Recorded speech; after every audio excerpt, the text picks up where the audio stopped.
So I wanted to share this quote and get you guys' thought on this that my therapist shared with me. If the purpose of a thing is unknown, abuse is inevitable. If the purpose of a thing is unknown, yeah, I get that. You get that? Do you get that? What does it mean to you? You want to go first? Yeah, run that back one more time. If the purpose of a thing is unknown, abuse is inevitable. You want me to jump in? Yeah, I see what you're saying. Like, it's no right or wrong. It's just what you think of the quote. If the purpose of a thing is unknown, abuse is inevitable. So you're saying, like, let's say when we say a thing, like a noun, a person, place, or thing, we say a person, right? If their purpose is unknown to them, or you're not knowing your purpose or your calling or what you're called to do, it could lead to, abuse in a way where it can affect how far you go in life, or it could really, weigh you down or pressure you. You don't know what, you don't know what direction, to head in. You have no guidance, no type of morals, no standards or anything. And that'll potentially abuse you, or that can stunt your growth essentially in life. I know that's how I perceive it, or whatever. When I think of like a thing or whatever. Okay. Run it back one more time.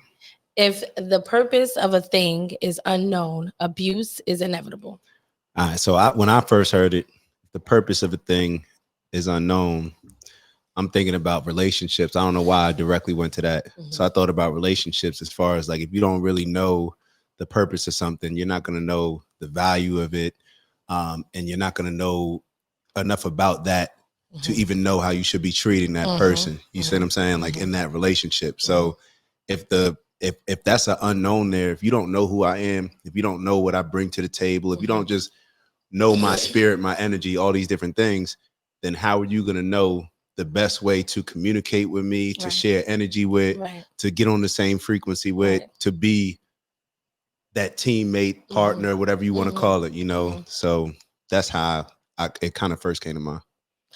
Well, you both are correct. And well, it's not that it was a right or wrong answer, but those are both of the things that came to mind for myself as well when I was asked this question. And that was like my homework assignment. But I felt that that quote really goes into kind of our conversations of people and things and their life paths when it comes to someone. Okay, we always talk about the music industry. So someone who doesn't really know their true purpose of that being in that industry or whatever, then they either abuse the power that they receive, or they get into abusive situations with, dealing with the wrong management team, wrong label, and, things of not knowing for sure about anything. You never know what is, anything is possible at that point. But yeah, relationship is a big one, because a lot of people go through emotional, physical, and mental abuse, and those things are really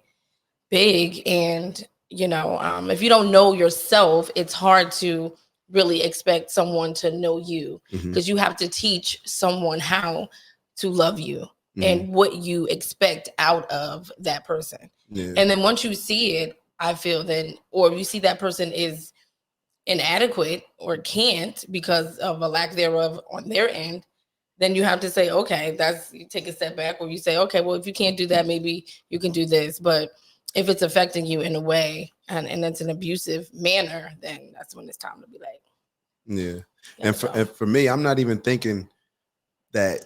I mean, obviously there's a spectrum of abuse. So when I hear it and I say, like, okay, if you don't know the purpose of something, the value of something, you're not going to know how to treat that.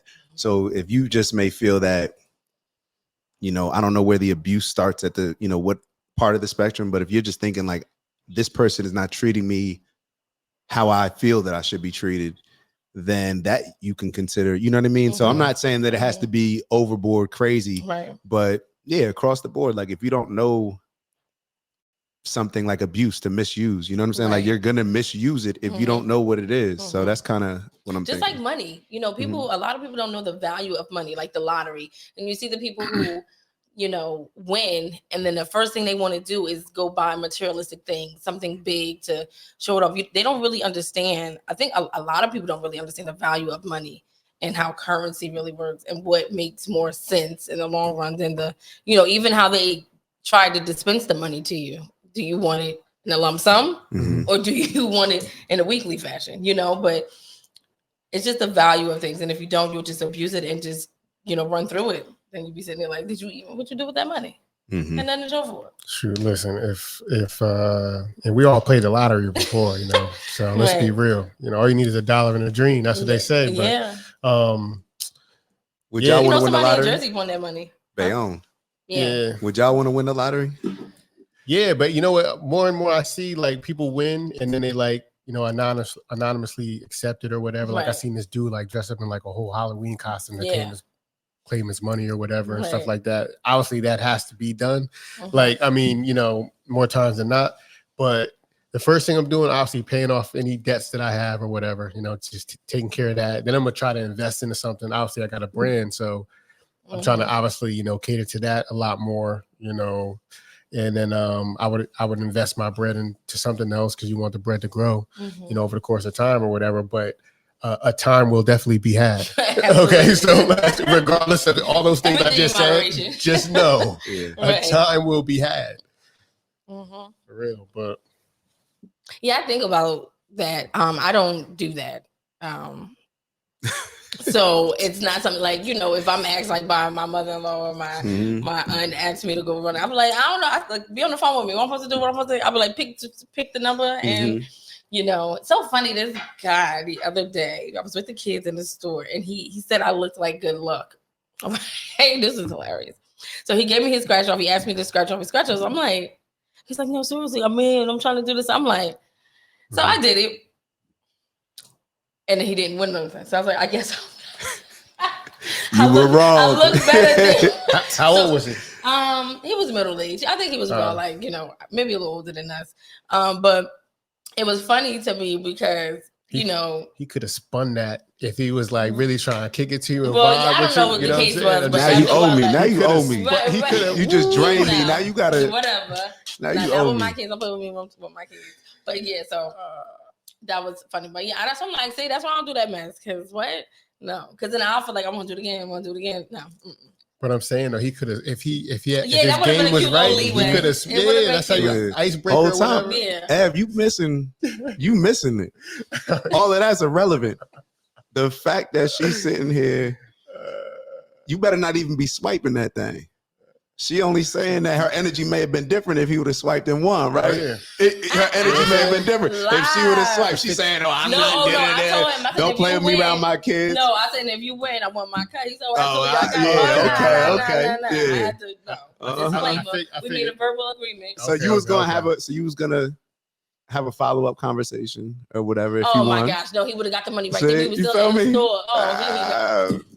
Look at these. This how these girls. This how they do us. We gotta be careful, man. First of all, we gotta be careful. Right in front of my local poppy store.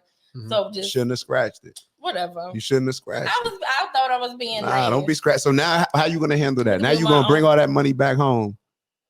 And where you gonna be like, where I get it from? So he's not gonna think nothing. Some dude gave me a few thousand. I scratched his scratch off. He won the money. I told him he gotta give me my cut. He was like, why? Hold on, though. That's some dude. Some dude gave me $20. Some dude gave me First of all, I got my kids and my daughter is the speaker of the house. So maybe little Pelosi would have told me. You had my kids with you, and you did that scratch off. First off, if you with my kids, bro. Don't be doing no scratch off. Pay attention to my kids. You feel me? That could she could have been getting set up. Do this scratch off. Next thing you know, you turn around with my kid. You know what I'm saying? Like, come on. No, that would be wild. But my son was up on the thing. I put him up on the thing. Now she gassing. Look at her gassing. Now her son did the scratch off. You feel me? She made little man do the scratch. She made little man do the scratch off. That's crazy. You made my son do the scratch off? Yo, I'm done. Man, listen, that would have been my kid. I don't care. So what? Nope.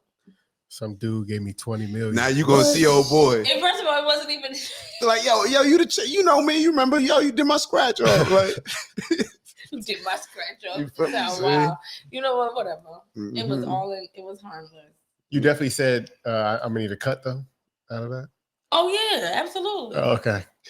But You know what? he gave this stuff right to Poppy. So hey, we just mess. I'm he just would have messing. cashed it out and gave my cut.